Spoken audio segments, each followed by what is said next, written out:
As the general election campaign begins, the candidates for governor look to define one another. That includes Tom Tiffany attacking David Crowley on data centers. This is Inside Wisconsin Politics.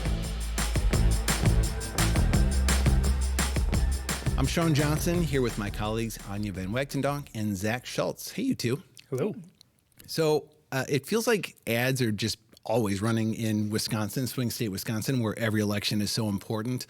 But Anya, I wonder if there is an argument to be made that the ads that are running right now are potentially very critical to the outcome of a race like the one we have for governor. I mean, right, this is sort of the pivot point. We are going from primary to general, and especially in this particular instance where we had such a kind of crazy Democratic primary, there's now two very clear candidates that are going to be on the ballot, and so they are trying to define themselves and they're trying to define one another. And so right now, I think with all of that momentum kind of coming out of the primary week, now is the time that they have to turn to the entire state, not just their party base, and say, this is who I am, but more importantly, perhaps, this is who that other guy is, and here's why you don't want to vote for him. Define or be defined, Zach, and it strikes me that these two candidates in particular are maybe especially vulnerable to that because they're not that well known. They're not that well statewide, and this is really their opportunity to decide on what territory the election will be fought.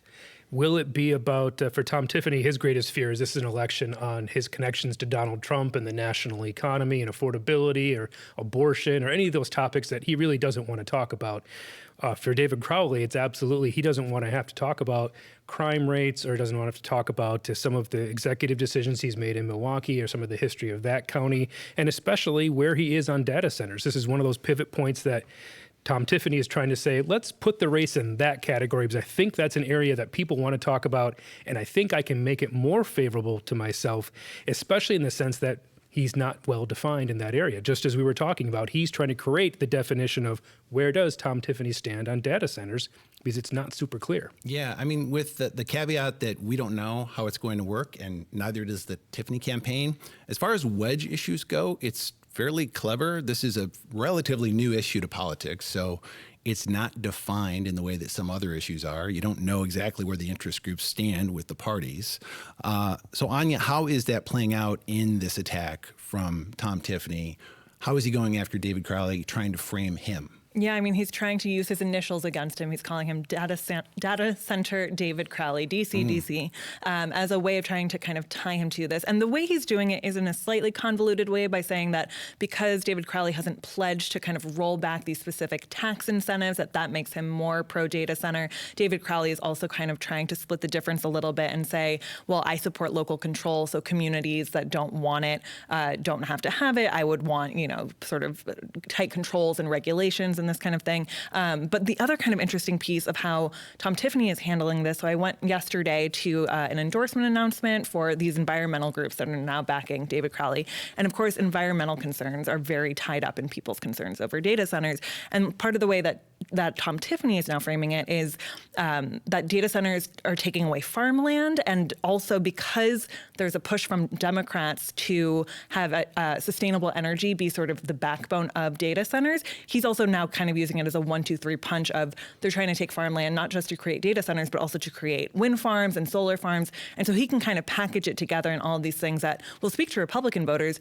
Democrats obviously like solar, like wind farms, and so they'll have more of their work cut out for them to kind of distinguish those issues. Yeah, Zach, I was just seeing some social media appearances from Tom Tiffany. He was at an event, and he's kind of framing it as data centers versus farmland. It's maybe like a transparent appeal to rural voters in that instance. It's doing so many things at the same time because it is about his base and rural farmland. One of his earliest ads months ago talked about I'll prevent foreign countries from coming in and buying up our farmland, which is an issue that does concern people that are worried about the rising cost of just trying to rent out a field to put crops in the ground, as we've seen with all the international tariffs affecting soybean and corn farmers.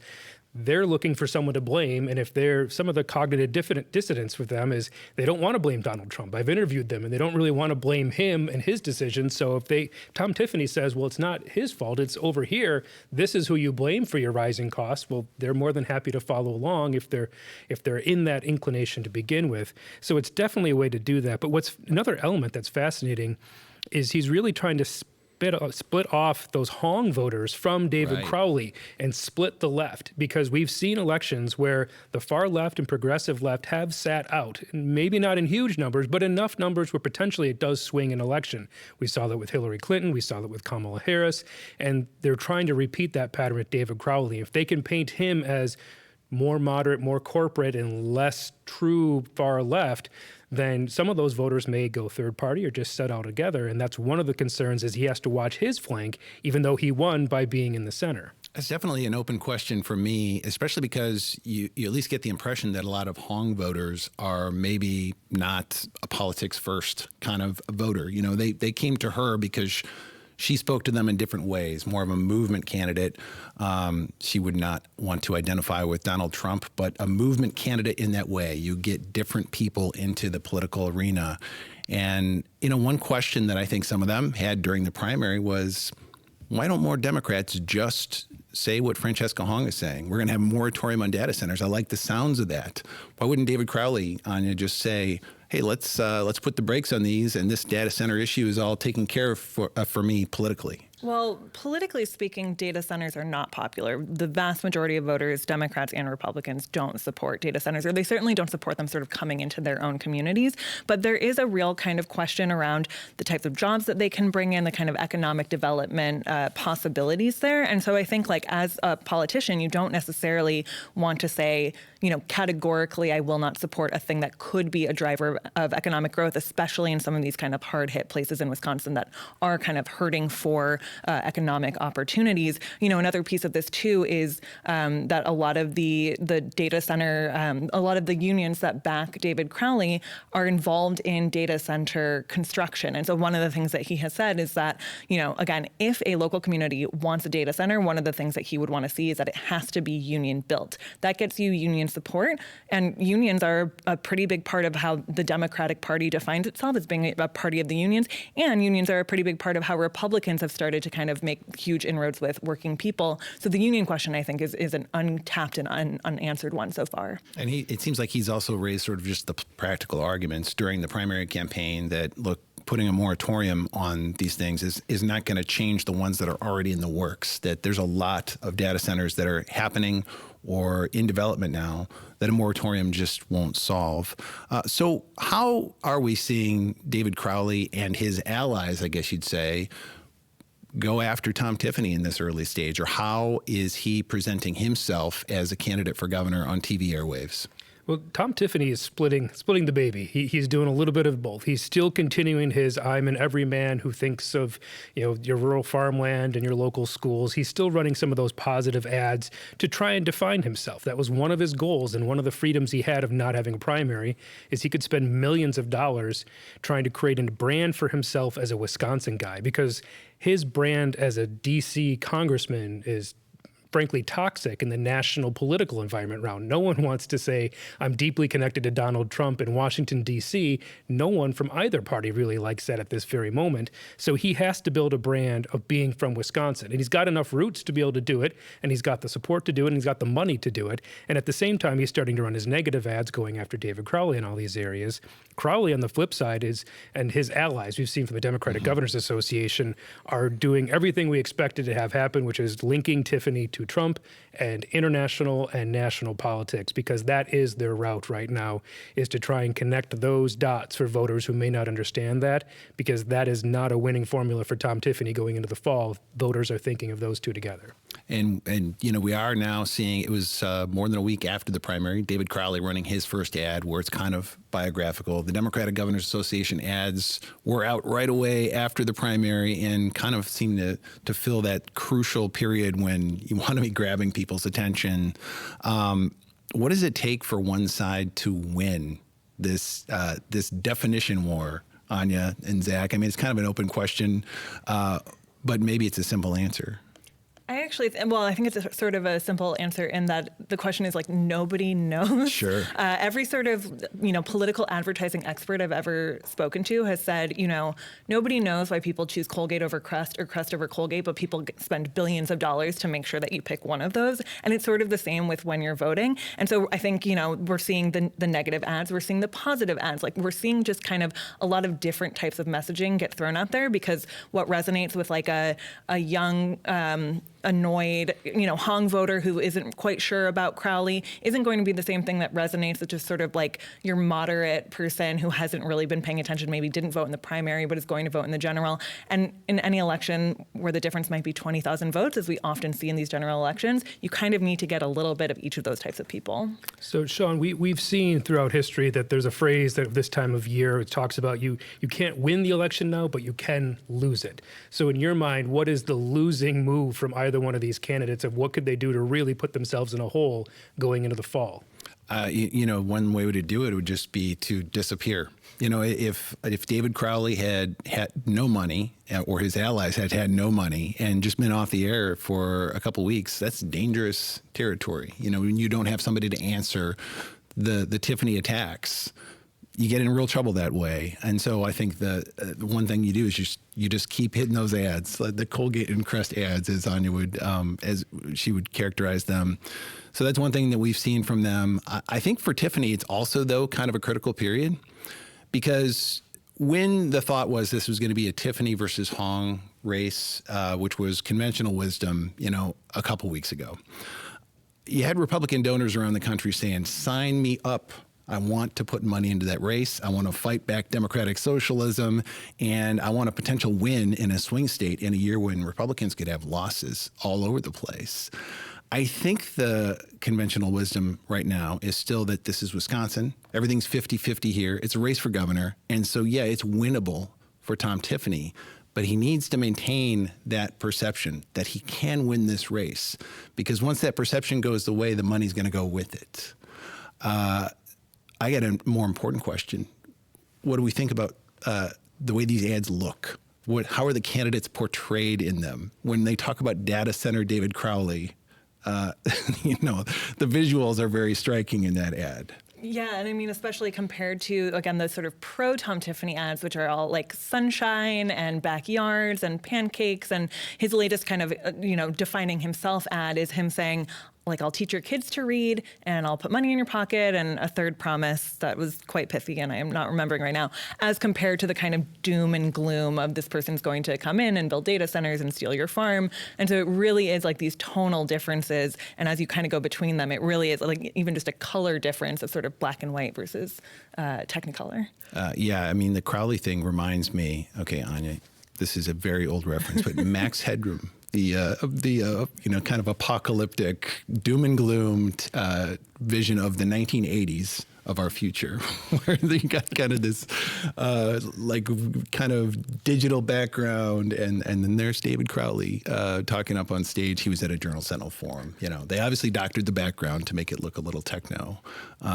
Zach, you remember that? Obviously, you had the same exact thought when you watched that. I think of Max Headroom all the time. He would be a podcaster today. He wouldn't be a television anchor. I think he was new medium going forward. Yeah, we just hadn't figured out where his role was in the world yet. That's a Google reference for all the kids watching. Google this. it, Max Headroom. Yeah, I will also Google that. Yeah.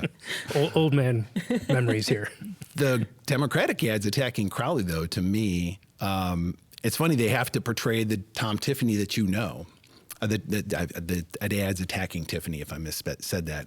They have to portray the Tom Tiffany that and so the Tom Tiffany that they put up on the screen is the Tom Tiffany from these ads where he's like, I'm Mr. Wisconsin and I'm having pancakes and, tending a dam, you name it. One of them, they do have his bolo tie look, which is interesting because he brought that out early in the campaign to get a little of the rural roots element, but then he went away from it as his ads got more polished. But one of those attack ads has Tom in the bolo tie, which is an interesting look because what is it trying to say? I mean, is that a Wisconsin look? Is that a rural look? Is that a rustic look? And it's just when they pick those things, it's fun to pick them apart. If you're really bored and you like to watch campaign commercials, I do. Which who doesn't? Come on. Then I think that is one thing to decide is how do they decide what makes this candidate look most ridiculous and not appealing to the average voter, versus how do they portray themselves? What kind of lighting and how are they dressed? And I think Tiffany's wearing a Carhartt jacket in one of them because, of course, he's got his rural connections. Well, and I think that actually raises an interesting point, which is that normal people don't watch these political ads. And actually what happens is like one pops up and people change the channel or they try to get out of that YouTube page or whatever. And so you need kind of all of those frames, all of those images to say something. So another thing that you see a lot in these Tom Tiffany attack ads is him next to Donald Trump, because like if that's the only thing that you see for one split second, it's putting those two people together in your mind. And that is a win for Democrats. Yeah, that's unmistakable. They always try to try the extreme MAGA, Tom Tiffany, Donald Trump. That's like low-hanging fruit for Democrats this time. And as clever as the data center ads are for Tom Tiffany, it might be the Democrats just need to hit those go-to points over and over again in this midterm election. I have another follow-up question for both of you, and that is, how long will Francesca Hong continue to define this election when she's not in it? She set the standard in the Democratic primary. She was the conversation, and now it's her position on data centers that is still defining this race. So how much longer will we see her loom over all this? Well, and I think probably till November. She's out there campaigning for David Crowley now, right? I mean, she's not just being a silent partner here. She's out there saying, I support David Crowley, you should too. And some of her supporters don't actually care for that either. You know, they're kind of going along reluctantly or not at all. So, I mean, I think it's going to be something that's going to be going on for a while. Yeah, and I think the Democrats kind of don't win if she does not like fully kind of throw her weight behind this, because if you lose the nomination by 3,500 votes, as she did, like that is not a clear and decisive mandate for David Crowley, and particularly on this issue of data centers, which I think there is no question that she defined that question, that a huge part of why she did kind of stand out was because she took the most standout stance on that issue. So if she wants to kind of, if Democrats want her voters to come along, it's going to need to both revolve around sort of that issue and also have her as the movement candidate, not just kind of the issues that she stood behind, but her as this very compelling figure to the 300 some odd thousand people who voted for her to kind of get on board and certainly not stay home on election day. Well, and I think you have to remember that those voters that did stay with her did that in the face of all the pressure in the world from ads, their own party members, a lot of their neighbors saying, are you sure about this vote? And they stuck with her. So they weren't casual Hong voters. So where she goes through the fall could decide, well, how many of those do tag along with her and say, all right, believe in the mission. Because she said from the beginning she was on board to defeat Tom Tiffany, and she will need to be a crucial player in this all the way through, which is fascinating to see how much impact she's had in this whole process. I'll tell you one other wild card that we don't know right now as we speak here today. We have the ads. We've seen them. We have what they say they're going to do in terms of how big the reach of the ads are. We don't know how much they're going to spend on these ads. And sometimes just repetition and bombarding the state with money is what you need in an election like this one for governor. I think that will be a clue that we'll see over the coming weeks, who's really putting money in this race and who's not. That's all the time we have for today. Our colleague Rich Kramer will be back next week. This has been Inside Wisconsin Politics. Be sure to follow us on pbswisconsin.org, WPR.org, YouTube, or wherever you get your podcasts.